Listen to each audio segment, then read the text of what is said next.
Guys, start clapping. Make some noise. Louder than that.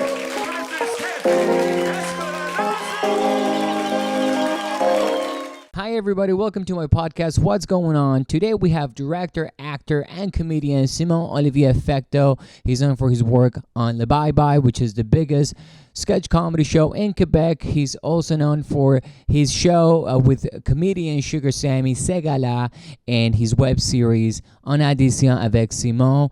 It was a great conversation. Simon is one of my closest friends since he moved to New York. We've done projects together, and it's just amazing that I had a chance to have a conversation with him. So make sure you listen to it. Give me a review on YouTube, iTunes, wherever you get this podcast. I appreciate you supporting me, and let's get into it. Thank you so much for joining us. This is What's Going On. We're coming back strong. I had this podcast before COVID. Yes. And I stopped because the world went to shit. Okay.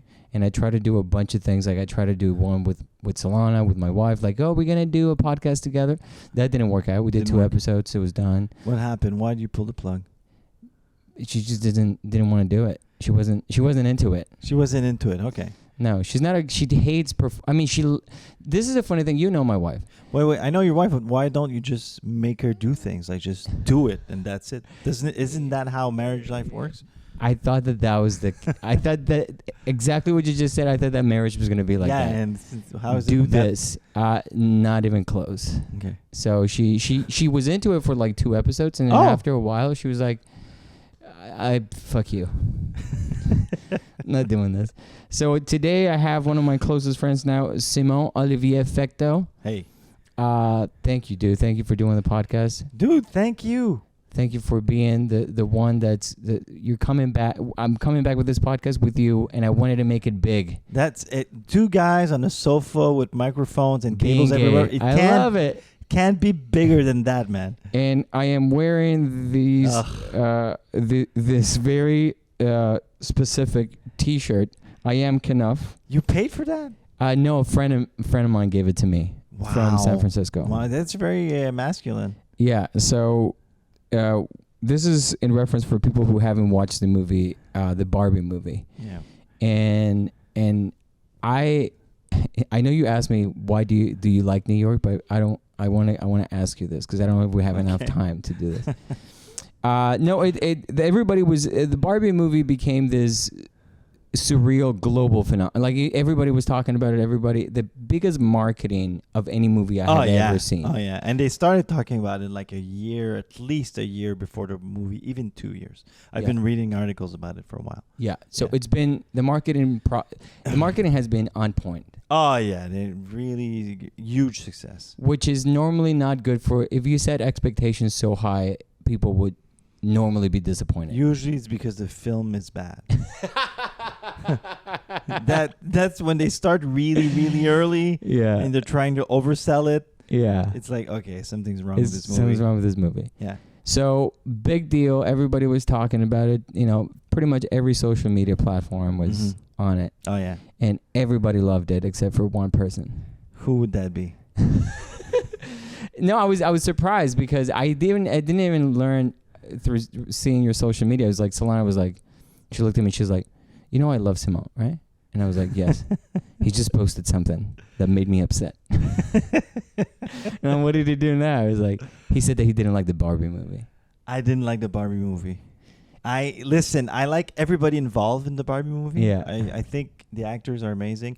I even like Greta Gerwig. Yeah. Others, the other movie she did, really like her. She's a smart woman, very good writer. I did not particularly like the Barbie movie. I think I didn't hate it, but I didn't like it that much. I think it's a bit of a mess. It is a hot mess. It's a hot mess, but it's not positive. That's not a positive thing. But I think I liked what you said because when my wife told me like, oh, you should look at this. Simon said that he didn't like it. Then I looked at it, and you preface your post on Facebook. Yeah, and everybody hates me after that. Yeah, but you preface with something great, which is I liked the message. Yeah, I mean, I didn't hate the message. It's not my favorite message that men suck, but But, I'm okay with it. It's like, okay, fine. There's so many movies, that were misogynistic or whatever. It's fine that we have movies with that message. I don't have a problem with that. I just have a problem with the screenplay at some point being a mess. It's a mess. I mean, the Ken song's amazing. Yeah. That's very, very good. But when I get there, I'm like emotionally not that involved. It's like, okay, it's just chaos. Yeah. And they go back and there's the Will Ferrell that I love so much. And he's funny, but he just goes back and they're the owners of the company. And it's kind of, you're not sure exactly. They're kind of shooting everywhere a little bit. Yeah. It's a mess. It's a hot mess. It's a hot mess. I'll give you that. I think I have to rewatch it because I felt at certain points in the movie, I'm like, oh, I get it. I get that the Barbie world and the real world, spoiler alert for people who haven't watched it, and it's been out for a while. You should already have seen this movie. It became very confusing at a certain point. Yeah. However, though, I did find it funny. The only thing that I'd say is it could have been funnier. Yeah, I guess maybe. Yeah, I think if the story was more solid, it would have been funnier. And I think certain things that are said are too on the nose. Like I know that's the joke, but sometimes it's just on the. Listen, the movie made $1 billion. I'm obviously the minority here. Imagine you would have been cast in that movie. That would be amazing. I would be promoting it like shit. I would love it. I would love to do you go watch a Barbie movie. Best movie I've ever been a part of. Oh, yeah. Even if I would do a 2-second part that you see half my face, I would still promote it. I would promote the shit out of it for sure. But I didn't. Yeah. So now as revenge. But it's interesting for people listening to this. I'm asking you because you've directed, you've acted, you know how to do this. This is your job. This is my job, I guess. I know things, and that I guess I know things, but and then I'm an audience member like anyone else. Yeah. But of what I do know, I think it's a mess. I appreciate that, and I don't disagree with that thing, but I liked the mess. I think that's where and I this is something that has to do with marketing and how people perceive things nowadays. Mm-hmm. I think that because the marketing was so big and the message was so big, people are willing to not see what you're saying. I think so. I think it's because the message connects with a lot of people that men suck, and and it connects so strong. And even if you say one thing against the whole thing, the whole project, but there's one thing in the project you don't like, you will offend a lot of people because they define themselves with that. Yeah, and that's what I like about you doing things like that. You're not afraid of hurting people's feelings sometimes. Yeah, and sometimes, honestly, I on social media, I'm I'm not an asshole. I'm just honest, I guess, with what I think. And sometimes what I think is really offensive, and I didn't see it coming at all. Yeah. Like I said a few weeks ago, I said, because I gained weight in the past 2 years, and I kind of lost it, and I'm in shape. Oh yeah, you should be one of those commercials. Yeah, you should. If you can, show a picture. Of me, I will definitely do that. Last year, okay, I look like shit. Do I have access to that? I'll give you the picture, man. The most shittiest, horrible fucking picture of me looking like someone who's about to die, and nobody asks questions why. So that I think that's a Louis C.K. joke. And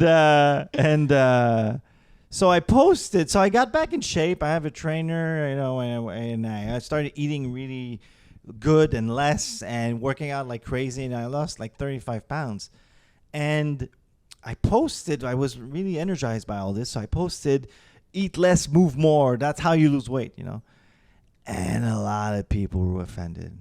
You've fat shaming everybody. I fat shamed everybody without knowing it. That's crazy. I know, and there's a thing about fat shaming. I don't, when I was fatter, I didn't mind. I did not mind fat shaming myself.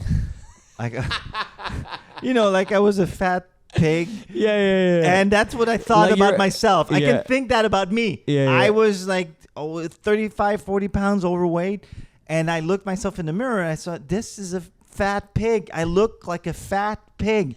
So I can say that about myself. About you. Yeah, and I'm fat shaming myself, and I need that if I ever want to not be a fat pig anymore. Yeah. So I went through that phase. So in my mind, I'm comfortable with myself, kind of noticing that I don't look.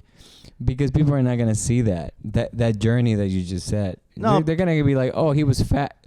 I mean, you got it was like you got overweight, but you weren't like fat. I wasn't morbidly obese, but if I took off my shirt, people would say, oh, it was like, oh, and especially people who knew me before, like everybody. When people think something about your body, and a lot of different body types must live that. Beautiful women with big breasts, but also people are more weirdly shaped. is that you shake someone's hand and they only look you in the eyes. They do not move those eyes anywhere else. Because if they do, they know they'll get caught looking at your body. It's like, I don't have to... Look at this fat pig. Look at this fat pig. And that's how I felt. And I knew that people looked at me. Even, you know what I noticed? People are less nice when you're fat. That's interesting. I swear to God. People treat you differently when you're fat. It's like you don't exist as much. It's funny that you say those things because... There is a whole movement, and this is the thing. Like, be happy with who you are. I think like the moral of this is be happy with who you are. If you like being overweight, then embrace that, but also know that it's a choice, right? Like I think, but actually, I'm gonna get canceled now for saying that. I don't think sometimes it's a choice. I think people can like physically be like that. No, some people go, listen, you know what? After that scandal I made, like move more, eat less, and you lose weight, that so many people, I kind of got more into it to know exactly why I offended people, because to me it was obvious. Yeah. But, being overweight, there's a multitude of factors. Food, of course, food is one, and moving is one. Maybe they're the most important. But there's also stress. There's also your emotional life. There's also all sorts of pills that sometimes you need to take that make you fat. There's also conditions, physical conditions. There's also, as you get older too, you don't process food the same way. Exactly. There's age. There's also height. If you gain 20 pounds when you're 6'3", nobody will notice. If you gain 20 pounds when you're 5'0", it's like, oh shit, dude, look the fatty. Yeah. And there's all sorts of reasons, and so it's not as simple as just eat less, move more, and I kind of understand that. But although ultimately, if you just stop eating, you will lose weight, but it's not a good thing to do. I mean, don't do that. You want to be healthy more. We're not vouching for eating less. No, that's not the point. But the point is eating better for sure. But also the point is even financial situation helps. Because if I had money to pay a trainer, I had enough time off to work out. I had enough. My life was set up in a way that I had time to focus on that and make it better. Yeah. Because I became fat in the first place because I was... when you gained weight, what was going on? You were just going through some emotional stuff? Yeah, it's a long story, but I came back to New York. I was kind of in a hardcore midlife crisis. Wanted to come back with my girlfriend. And it was the pandemic. I said fuck it to everything, and also to being careful. I started eating anything I wanted. Stopped working out, just whatever. You're just eating like a crazy person. Yeah, and 2 years later, I was like the fattest person I know. I do have to say though, because that's when we started hanging out. Like you moved to New York in 2021. Yeah, and those 6 months, I did notice like, oh yeah, Simon's getting a little bit of weight. Yeah, not to the point, because when you're seeing the person every day or every week, you don't realize it. You don't realize it. No. But then you start noticing it, and now that you've lost a ton of weight, it's a crazy change. It's you know what? Some people have lost way more weight than me and whatever, and it's every journey, whatever it is, even if you lose 5 pounds is amazing. But at 40, I'm 48 now, and I just thought it wasn't possible anymore. I thought, okay, this is gonna be my old man body, and that's it. And it is possible. It is possible, and you have to figure out exactly what works for you, but it's possible. So what's helped you the most in losing weight? I started trying to lose weight many times before I actually started really losing weight. Mm-hmm. And every time was like nothing was enough. I went to a gym here. I started working with weights, but the way I ate but I wasn't enough. And I think it's last August last year, my dad told me, "Hey, you better be careful about your weight." And I looked at him. He was like, "Hey, fatty." Yeah, almost like that. And I wanted to punch him in the face. Honestly, I wanted to punch him in the face. Like, what the fuck? You're 95. Just take care of not dying. Just don't die. I'll take care of my fucking weight. But you know what? That's so funny. But it worked. It triggered you. It triggered me so bad. It's like my dad, that whatever, he was always kind of in shape. And he always has these little comments. And that was the last comments. But every time I saw him, it's like, hey, But anyway, you still look good. What do you mean I still look? What the hell? We weren't talking about that. We're doing the dishes and talking about the Titanic, whatever. And then you say you still look good. Why? Why you bring that up right now? Yeah. We're not having this discussion right now. So he always made these little comments that I wanted to punch him. And the last one he made is like, okay, I'm going to shut him up. I'm going to lose weight. So I changed everything. My mind's like, okay, whatever it takes. If you tell me I have to eat 1 meal a day, fuck it, I'll eat 1 meal a day, which wasn't the case. I didn't need to do that. But I said, you know what? I don't like weights particularly. Whatever, running, I'm not sure which one. I'll do both. I'll go running 5 times a week. I'll do weights 4 times a week. Wow. I'll eat 2 meals a day. And I'll, get a trainer and I'll, put deadlines. I'll get to work. I'll get to work. So it took a few months, but every month I was losing.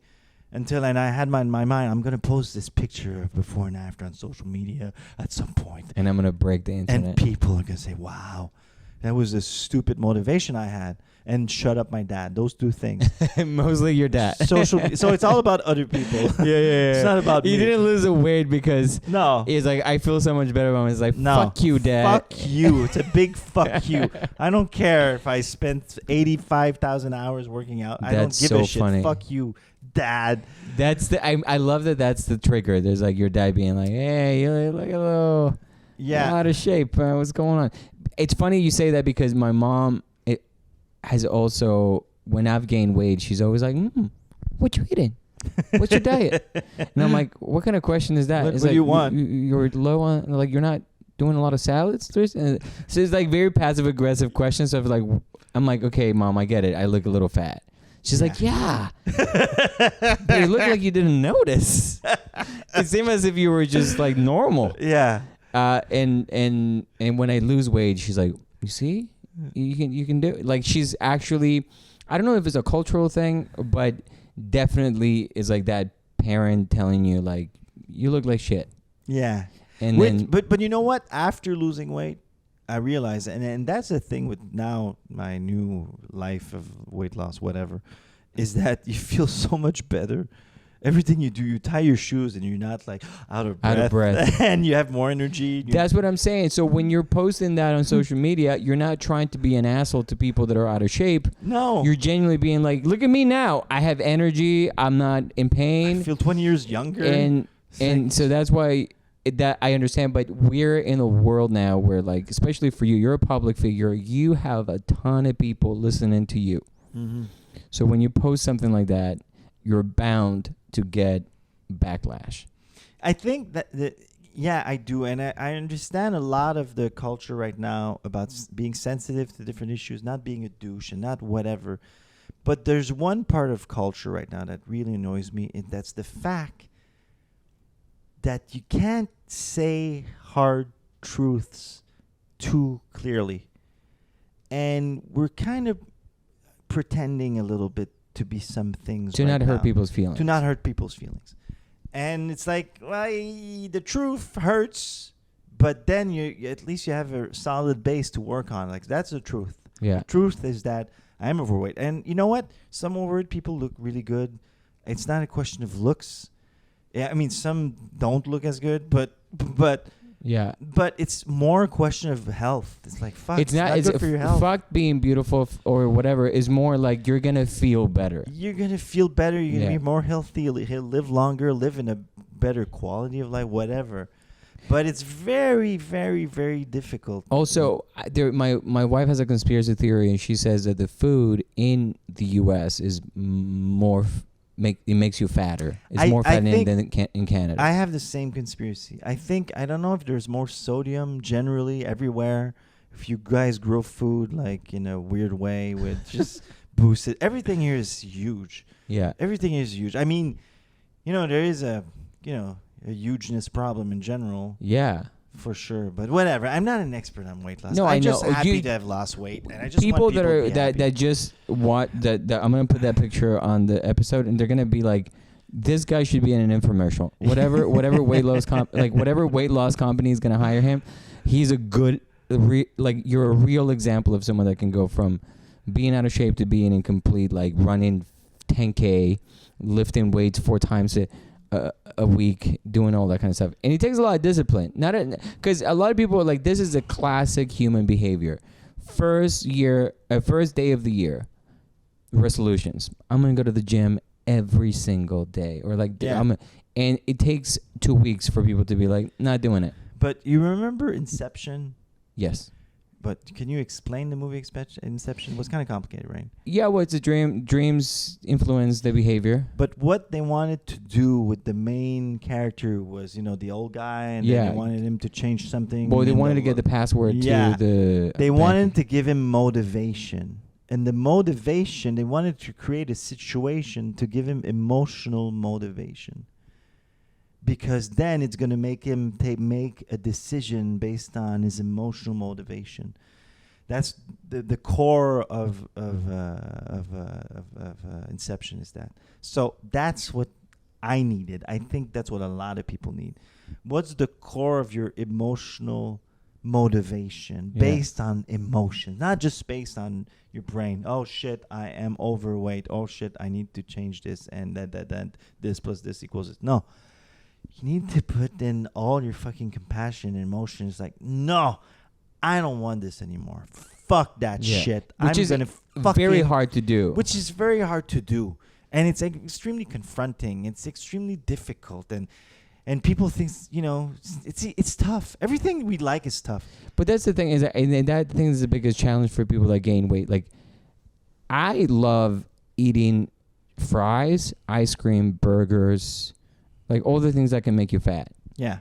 They're the best. I love it. They're the best because they're the best. It's just, it tastes like, it's like, please, I want this feeling forever. Because they're the fucking best. That's what's so hard. We're surrounded by crap. And crap is the best. I could eat pizza 7 times a day. I am never full. I'm never full. I could eat. I could just eat. I could just spend my life eating. Okay, I'm going to wake up, eat, wait 10, 15 minutes, eat again. Another 15, eat again. And eat, and eat, and eat, and eat, and eat. But then you realize that's the problem. I am fucking addicted. I'm worse than a cocaine addict. You do have an addictive personality. No, only for food. Only for not the rest. I was never an alcohol person, never a drug person, never a gambling person, never really, food, man. Oh yeah, I'm addicted to food. Fuck, it's good. It's so good though. It's so good. What's better than having a burger with fries after a whole day of not eating anything? Nothing. Nothing is better. Feeling. What's better? And I'm an emotional eater. So, it's like, I had a fucking crappy day. We did this thing. It sucks. And everybody sucks. And I'm going to eat the biggest fucking poutine with fucking a club sandwich. Fuck everybody. I'm eating this. I'm so fucking happy right now. I'm an emotional eater. It's like And there's nothing better than a poutine. Like a Montreal, in Montreal, La Belle Province poutine. Oh yeah. After a shitty day. Oh yeah. With a steamy that is better than an orgasm. It's like better, Lord, being with friends, having drinks, and then going to have pizza in a New York pizzeria. It's like it's just the best, but it's the worst. Well, because it's the worst. I can't do that anymore. Do you have cheat days? Do you have days where you're like, I'm gonna eat like a pig today? Yeah, I mean, yeah, I do. But what I'm trying to do now, and the big shift in my life was, I'm I think I'm gonna become a motivator of some sort. this is nothing to do with comedy or show business. What the hell's this is happening? Just lose weight. But Be a better person by Simon Fecteau. But the big thing, the way I twisted it for me, is that I'm tired of being controlled by food. I'm tired of being controlled by food. I'm on a control. I'm in control. Me, not the fucking cheeseburger. I know you're good. Fuck you, cheeseburger. I see. Fuck you. I'm better than you. I'm better than the So you're competing against the delicious food. Oh, yeah, man. And you know what? The thing is that when you start eating right, it changes. It changes. I mean, broccoli eventually becomes good. Broccoli that when you eat cheeseburger, which is like a guitar solo of fucking flavors, and broccoli's a subtle win. But when you shut the fucking guitar solo off, then you can appreciate and hear the win, and then you can even enjoy it, and then you say, "Oh shit, that's deeper shit right there." That's funny. That's really fucking funny. I don't know if it's funny, but I don't know. It's my process till now. I love it. So switching gears from eating better and all that, all that jazz. What do you think of the U.S. now that you've been, you're coming, like your girlfriend's from New York and all this stuff? Is there anything? Because you posted on Facebook something too, and we're going back to your social media because you like to like poke the bear. I like to poke the bear. You said that there is a good chance that Trump is going to get reelected. Oh yeah, man. And I'm surprised. I know a lot of people think that too. I'm not the only one, but I'm surprised that Democrats are not smarter sometimes on these things. It's like Trump on the marketing wise. By the way, I'm a huge fan of American politics. Even before I moved here, huge fan. I've been watching CNN and it's like you're like in season 3 of American politics. Oh yeah. I like this show. It's called America. I love it because it's like bigger. It's so stupid sometimes. It's huge. It's so interesting. And you have to start again. Yeah, it's okay. So it's so interesting. And it's so insane by moment. It's like, I don't know, I've been watching closely American politics for at least 15 years. At least 15 years. You're going back to the OG, like, when George Bush was president. Yeah. But I started, like, George Bush and then Obama. And Obama really got me into it. And he got a lot of people into politics. Yeah. But George Bush before that was, everything. And then you think of George Bush like, oh, shit, he was great. Wow. They had it good back then. Yeah. It's like you compare him to Trump and you're like, shit, things are going well. Yeah. But Trump's, whatever, he's a smart guy. I mean, he's an extremely good communicator. He's just fun to watch. He's the funnest politician. He doesn't give a shit. I recently watched this because it was a very funny joke. This guy put a new Netflix special. Shane Gillis, people listen to this, they should go watch it. It's really funny. I didn't watch it yet. It looks amazing. It's really funny. Yeah. And Shane, he's got this joke of like, who cares if he's going to be the president? It doesn't matter. Even if he's out of the race, just throw him there with like in a debate. Where the two candidates are going to make it. He's going to make that debate so much more fun to watch. Oh, yeah. And he had the whole thing, and he's like, and he also had a joke of like, the only person, Trump can mess with anyone's head. Yeah. He's like, he's a pig, his wife's a pig. Like, everything he says is just like, basic kindergarten stuff. With 50-year-old adults, 60, 70-year-old, 80-year-old adults. Beautifully. It lands somehow. You're like, what the heck am I watching? And he had a joke like the only one that hacked Trump that Trump couldn't get in the head of it was Joe Biden. Yeah. Because Joe Biden is not there. so Trump can't get it because he doesn't. Joe Biden, his son does crack, and then Joe Biden's like, what? It was the funniest because it's like debating, like he's debating no one. He's debating himself at that point. Yeah. But so continue. Here's my theory about why Trump will win. Because there's two things about Trump. Okay, two things about Trump. Two major things. One thing is that Trump, over the years, has become like this sort of black hole. Okay? Yeah.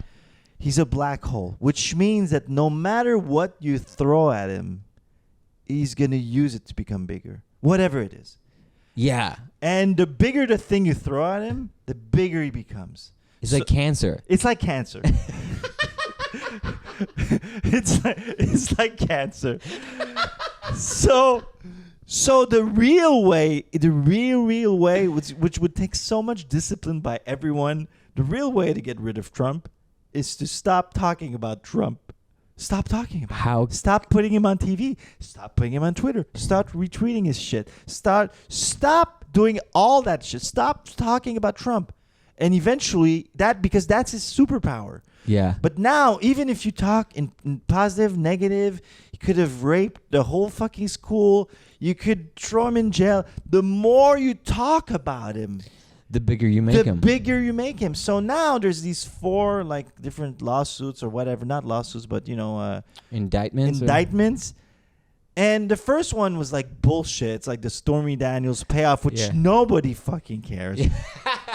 I mean, yes, I understand it's legal shit, but you don't go after a president with that. It's like okay, come on, guys. Like they were starting with that when he initiated that whole January 6th bullshit. Like go with that. Like go with that. That's a real thing. That's a big thing. Don't go with the fucking. So it made it look like okay, they're gonna indict him, make this whole show for that. Seriously, yeah, because we know he's kind of shady. Everybody knows. It's not going to change everybody's mind, but it's going to make him stronger because he's in the media. Yeah. The second one was that's the first one. The second one was the Florida thing. Yeah, the Florida thing. It's kind of something because he took boxes. Yeah. But in the people's minds, like, okay, he took fucking boxes. Who gives a shit? Yeah. He's the president. At some point, he could take those boxes. Then he couldn't. Yeah. So fuck it. So you have 2 indictments. 2 BS indictments. Yeah. When you have the real big one. And those are the first 2. There's 4. Which one am I missing? I don't know. I lost track after Stormy Daniels. I was like, I can't listen to this. No, and then there's this last one now. That's like the real shit. That should have been the one. Yes, he tried to rig an election. Okay, he actually tried to rig an election. Tried to change the votes in fucking Georgia. It's insane. That's the real one. But now, since we already heard the first 2 bad jokes, yeah. Now the other joke, even if it's good, it's like it's not going to work as well. Yeah, it loses the effect. It loses the effect. It's like, okay, they're indicting him for anything. Yeah, sure, whatever. So they did it wrong, man. It's like, fuck the bullshit. It's kind of like they're helping him out. They're helping him out. So maybe he's going to go to jail for this. Maybe not. I don't know. But you know what? But he could still be president from jail. Yes, and he will be. It's going to make it even stronger. How ridiculous would that be if we got to that point where, I mean, it's just comical at this stage. It's like, what are we doing? I think it kind of fits America right now. You know, it's sad to say. I'm a big fan. I mean, I love so many things about this country. But this country is a show. This country's a show, and the America show would go on. And it's like, oh, wow, now I have a president in jail. I don't know. You know what? The center, the middle, because, it's only a small percentage of people who actually decide. I don't know what they're thinking right now. I'm kind of center generally. I would never vote for Trump. I think it's funny because he's the funnest guy to watch in the world, but he's corrupt as fuck. The way you said it is true. Whatever you throw at him is just gross. Yeah, and there's this other thing I wanted to say. There's 2 things about Trump. The other thing, which nobody realizes, is everybody who works with Trump or gets close to Trump eventually gets in deep shit, destroys them, just like a black hole. If you're too near that fucking thing, it destroys you. Everybody who works for Trump, everybody who did January 6th, they're all in jail now. If you get too close, if you rub your hands with the devil, you're going to get burned, baby. You're going to get burned. And everybody gets burned. Yeah. Everybody that works with him gets burned. Even his kids kind of don't want to work with him right now. They know. They saw so many people just start working with their dad and get fucked in the ass. Hey, Dad, we're just going to move on now. So many people are in trouble because they kind of want to be with Trump. And Trump doesn't give a shit about any of these people. It's so amazing how he gives little to nothing. Like he gives zero fucks about anyone. I know, and still the Republicans, they don't have a choice because a lot of people are following them, but they're gonna get fucked too. Well, because what he's created is like a cult. Yeah, totally. I posted a joke recently, a null joke from 2019, of like if Trump. This is like when I used to say like if Trump if Trump gets elected, I'm moving back to Canada. So I was saying that. Yeah. And I didn't move. No, of course.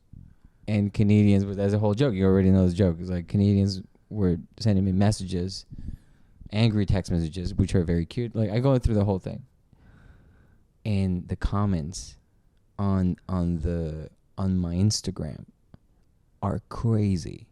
Trump supporters just going nuts, like nuts. Like go back to Canada. Look at this lesbian talking about Trump. Like I wish I could find this. Maybe people were mad at you. They hated you. No, they were just like go back. Like is the joke with the most amount of comments and views that I have on Instagram, and it's mostly just because this one. And like the comments, you can read the comments. Can you put it further? Because I can't read anything now. You have to read them, man. Okay, let's see. Wait a second. So I got so many people going, good, go to Canada, right? Canada don't want you go back. Go Trump, go. Thumbs down. Good because I was going to unfriend. Oh no, that's a different person. Feel bad for the people that went to watch this boring show. Bye. See ya. Can we not see this guy ever again? So you trust the government? Got it. This guy probably got every job the government told him to get because he is a pussy and blah blah blah snowflake. And it goes on and on and on and on. Yeah. And the funniest thing about the cult that he's created is that comment of like he probably got the job that the government told him. Trump got the jab too. He got vaccinated too. Yeah, but for some reason, these people think that he's like he actually pushed the vaccine to be made quick. But it doesn't make any sense. Like the cult is so inconsistent, and these people love him to the degree of like it's like an irrational way of thinking of anything because you're just liking him no matter what. No matter what. They like him, which is so... You have to be so strong in some way to do that or not care to such an elite level of not caring that you say anything because you have no conscience of anything that you say. You say anything to anyone, whatever it is crosses your mind, whatever is true or not true, doesn't matter. You just say things that people want to hear. And the low, it's amazing, and that speaks to what this country is. Trump became a celebrity way before, I guess I was born. I don't even know. Yeah, he was in the 80s. In the 80s, he was like, and then he was in movies, and then he had the reality TV show, The Apprentice. That's people who were watching these shows were the middle class or like lower class even Americans that thought that like this guy means success. Yeah. And whatever he says is the truth. Yeah. I don't really think that he even thought that he was going to be elected president. I think I honestly the first time I'm sure he was shocked. Listen, I don't know. I heard rumors that he didn't really want to. It was he just wanted to promote himself, and it caught him by surprise that so many people would want to follow him. That's what I'm saying. But I can't. I can't prove that. I have no idea. So I don't know, man. I don't know what was. Did he really want to become president? Who cares? He became president. Who cares? He became president. It's nuts. And he is such a fascinating person too. I mean, how do you think the history books are going to write about him? Well, in a bad way. He's screwing everybody. You don't think they're going to be like, he was horrible, fascist, but he was funny sometimes? And he is. He is funny. I mean, I would love, let's say politics don't exist. He must be a super cool guy to hang out with. I would be cracking up at everything. Yeah, he must be this very toaster, funny. Toaster is the best. Like everything he could say is just funny. He's funny. He's a funny guy. He loves attention and he knows how to get it. He's the biggest narcissist you can think of. Oh yeah, 100%. Like he's just. I I swear to God, like this guy, I'll never forget. I did a show in upstate New York, which there's a lot of Trump supporters there, and after the show, we went to the hotel. Solana was with me, and they had one of his rallies, which was on. Yeah. And we watched the rally. We just watched it. Yeah. And we looked at each other as like, I get it. I get why people follow these pieces of shit. Oh, yeah. It was like a show. It's a show, man. It's a show. He's super entertaining. And there's one good thing in a way that he did. I don't know if the word is good, but he was able to connect with people that smart people usually don't connect with. Because the elite talk in a way that's too elitist or too extreme, whatever. And he's able to tap into the minds of poor people with no education, of people who don't know better. But he's actually able to talk to them. He's talking to them in a way that they doesn't... understand. Yeah. Then it's not condescending to them. Even though he could not care less about them. He doesn't give a shit about them. Does not, but he knows how to communicate with them. And Democrats, well... He's the only one who does that. But, other politicians, they come out like off their high horses. It seems like they're better. It seems like, there's something, Democrats particularly, they come off as arrogant sometimes because like they know what's morally right. And it's annoying as fuck. And it's the guy at the party that is always saying like, it's not pronounced this. It's pronounced, and you're like, it's okay, like, we get it. Yeah. We get it. You know things. Just fucking chill. Yeah. And if I was in America, I would have voted Democrat for the past 30 years. It's like... Well, like in Canada, it's the same. I think, not the same, but like, for instance, I voted for Trudeau repeatedly. Yeah. Even though he's kind of like... He was like... The idea of him at the beginning was great. Yeah. And he's lost pretty much every... Like, I don't feel the same way about him that I felt like when he first ran for president or for prime minister. Yeah, I think everybody gets eroded once they're in power for sure. But for sure, there is that annoying component about, liberals in Canada. There's something annoying about pushing some agendas that we're good, we're nice, we're good. It's like, okay, just fix the economy. Yeah. We'll kind of figure out what values societal we stuff want to is have. Important, but let's figure out like the budget first. I think it's pushing values that's annoying, whatever that value is, because people need time also to learn shit, and people are this whole Leah Thomas thing that happened. People are figuring this out. Whatever the position people have on this.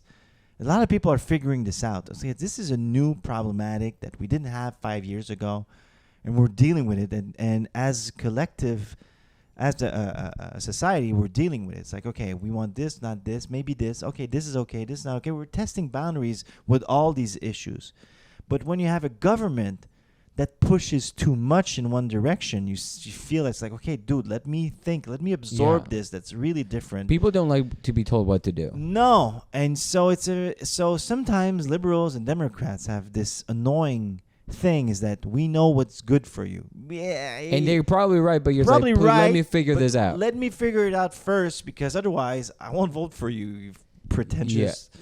To be honest, when Trudeau announced that he was getting a divorce, to me, it was kind of like, even though it doesn't mean anything for anything, but it's kind of like he neutralized this, like, I'm the best man. Like, I always listen to my wife. He almost made him real, in my view. I'm like, he's getting a divorce. All the things that he was saying about in a marriage, all this stuff about relationship and everything. The fact that he got a divorce actually put him back in, like, okay, he does have... He's a real person. He's a real person, and he understands when to do things. He has issues. So he's not like this stupid guy that is just saying the words that someone else is telling him. Yeah. So that made me feel a different way about him, because I was like, okay, well, he's able to understand what a divorce means and all these things.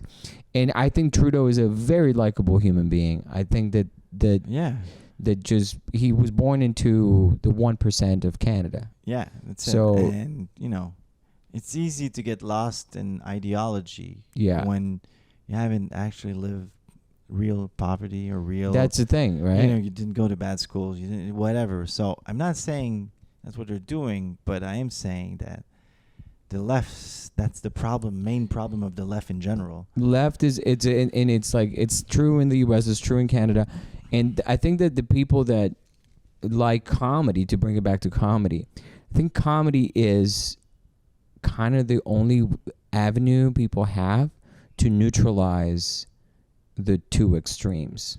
I think it is. I think comedy. Yeah, totally. I totally agree with you. And I think comedy, it's important to hit on both sides. Like SNL, in the past years, they kind of went way to the left. Although they always kind of were, I think. They've been very lefty, yeah. Yeah, but I think it showed more, which at some point becomes annoying. Yeah. At some point, because can we just be balanced in all this? There's idiots on both sides. Yeah. There's idiots on both sides. So it's can we just make fun of everything? And I think it's a good meeting point, comedy. I comedy 100% agree. should be this, and that's why I like what Netflix is doing now. Yeah. Netflix is taking chances. Yeah, totally. By putting people like Shane Gillis. Yeah. Shane Gillis is a perfect example. He got hired by SNL because they wanted a counterpoint. They wanted a conservative guy in the show so that it wasn't too left leaning, and they wanted to balance it out. And he got fired immediately before he went on because air. he was on a podcast and saying something racist about Asian people. I don't even remember if it was racist. I don't even remember what it was. I don't even remember the clip. I think he was just doing an accent and saying something like a slur that he wasn't supposed to. And SNL immediately was like, no, we can't fuck with this.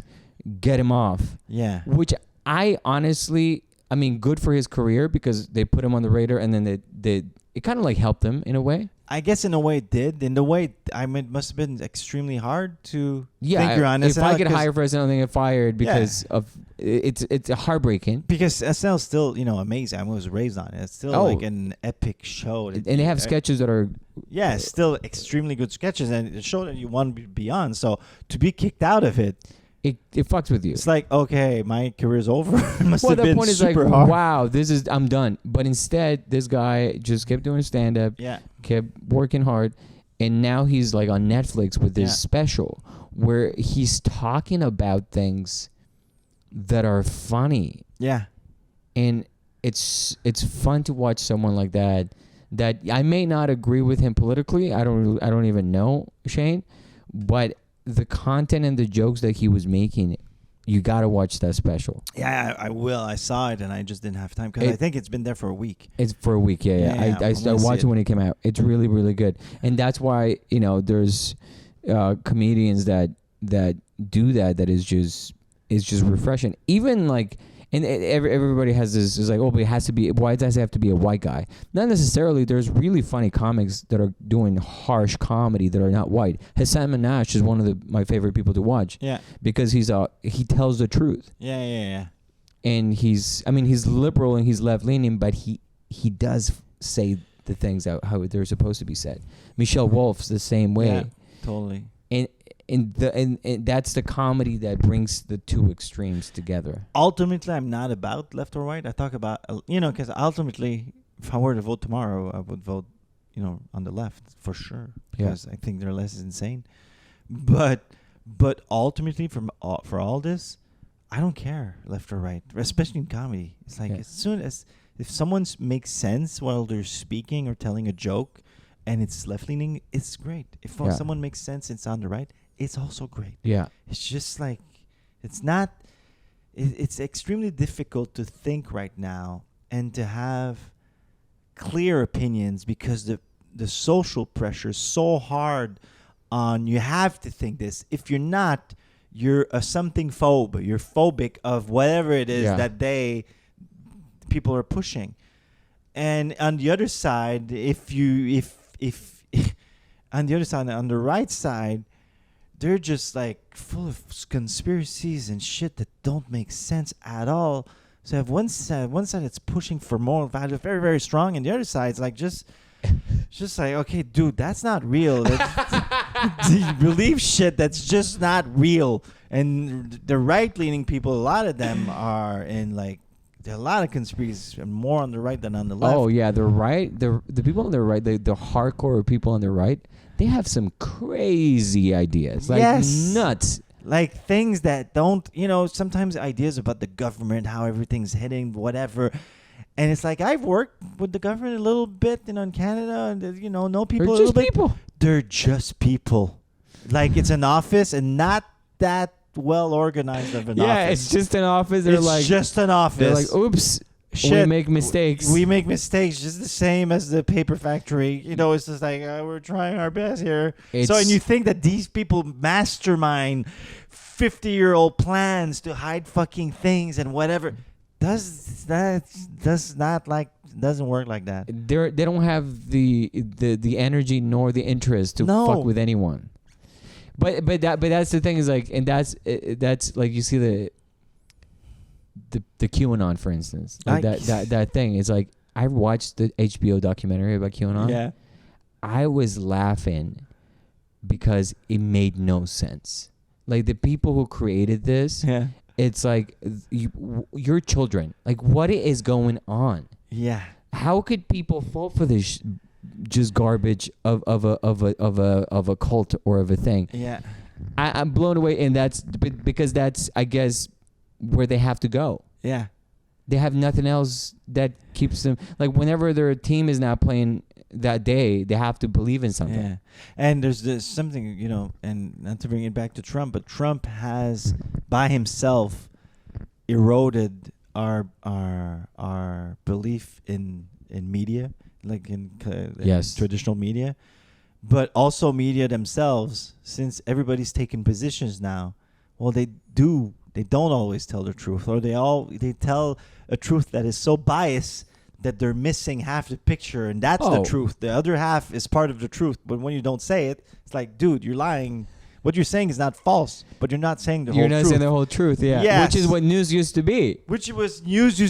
And now news is like, okay, where do I get correct information? It's very hard. I mean, I think it was on the Daily Show. They had the clip of because they had to, Fox News, they had to give the text messages that they had. Like, they subpoenaed the text messages. And Fox News, the reporters, like, all these people that are I don't even know their names. Tucker Carlson and all these people. They don't believe in Trump. They don't believe in any of that. That's just their job. They're just being like, this guy is a clown, blah, blah, blah, blah. Yeah. And then you're like, oh my God, this is nuts. They knew that they were spreading lies. Yeah. They knew that they're spreading lies. So, but everybody does it because ratings are so important and just financially viable and pushing an agenda and CNN whatever. made a killing with Trump being president. Oh, yeah. I haven't watched CNN since Joe Biden became president. Yeah, there's nothing to There's see. nothing to watch. No, I know. I only watch the TikToks when he forgets something or he looks like he's like trying to. Yeah. And, there's stuff on Biden too. But I mean, the whole Hunter Biden laptop shit and whatever. There's stuff, but it's not as entertaining as Trump. No, it's kind of like, oh, yeah, I guess it's just whatever. It is what it is. Yeah. All right, we're going to wrap this up. I'm so happy that you did this podcast, and I'm excited that I'm doing it again. Yeah, man. Congratulations. Thank you. Do it. Yeah, this is something that I forgot how good it was for me in comedy and like just hanging out with my friends and doing this again. So I have to thank you for this, and I'll definitely want to have you again. With pleasure, man. At some point.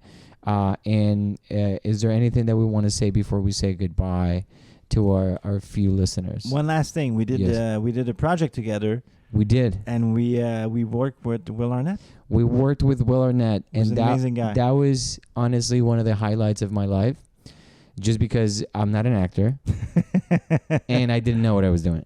You were a great man, and seriously. And having you directing me, and just everything was such a good experience. And yeah, I mean, I'm so happy. I'm so happy that I'm friends with you. I'm happy that we get to work together. I'm happy that you get to come to New York, that I get to see you in Montreal. Same, man. And it's, man, I remember watching Gars-là when you were doing it with Sammy.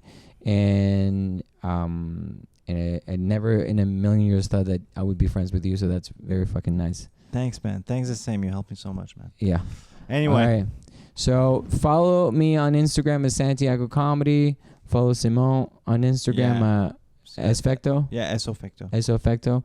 And thank you for tuning in. This is What's Going On here every week with comedians and directors and actors and people that love comedy and just like to talk about stuff.